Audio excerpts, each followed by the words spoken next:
ரொம்ப ரொம்ப பவர்ஃபுல்லான துவாவாக ரசூல் ஸல்லல்லாஹு அலைஹி வஸல்லம் அவர்கள் நமக்கு சொல்லிக் கொடுத்த துவாக்களில் திருமறை குர்ஆன் சொல்லக்கூடிய துவாக்களில் மிக முக்கியமான துவா.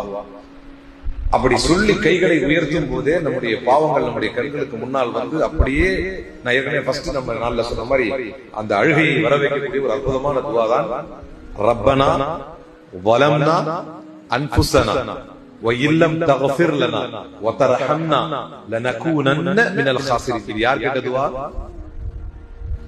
ஆதம் அலைஹிஸ்ஸலாம் பாவத்தை பண்ணிட்டு தப்பு பண்ணிட்டு வந்துட்டேன், தொடர்ந்து இதை கேட்டாரு. அல்லாஹ் என்ன பண்ணிட்டான் அப்படின்னா இந்த துவாவை தொடர்ந்து ஆதம் அலைஹிஸ்ஸலாம் ரசூலுல்லாஹ் சொல்றாங்க, தொடர்ந்து உங்களுடைய தந்தை ஆதம் அலைஹிஸ்ஸலாம் இந்த துவாவை கேட்க போய் தான் சொல்ல போனா நம்முடைய மொத்த தலையெழுத்து எங்க மாறிச்சு, யாரால மாறிச்சு? நம்ம இப்பெல்லாம் எங்க இருந்திருக்க வேண்டியது? நம்ம ஆக்சுவலா நம்ம ஜாலியா சொர்க்கத்துல என்ஜாய் பண்ணிட்டு இருக்க வேண்டிய நம்ம டோட்டலா இங்க வந்ததுக்கு காரணம் அந்த ஒரு தப்பு தான்.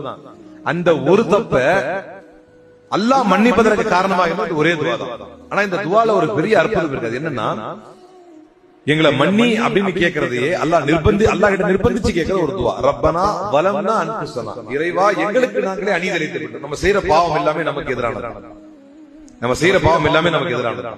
ரப்பனா வலம்னா அன்ஃபுஸனா, நல்லா தெரியுது நான் அநியாயம் பண்ணிட்டேன், பெரிய தப்பு பண்ணிட்டேன். ரப்பனா வலம்னா அன்ஃபுஸனா வ இல்லம் தக்ஃபிர் லனா, அருமையான ஒரு வார்த்தை வாக்கிய அமைப்பு.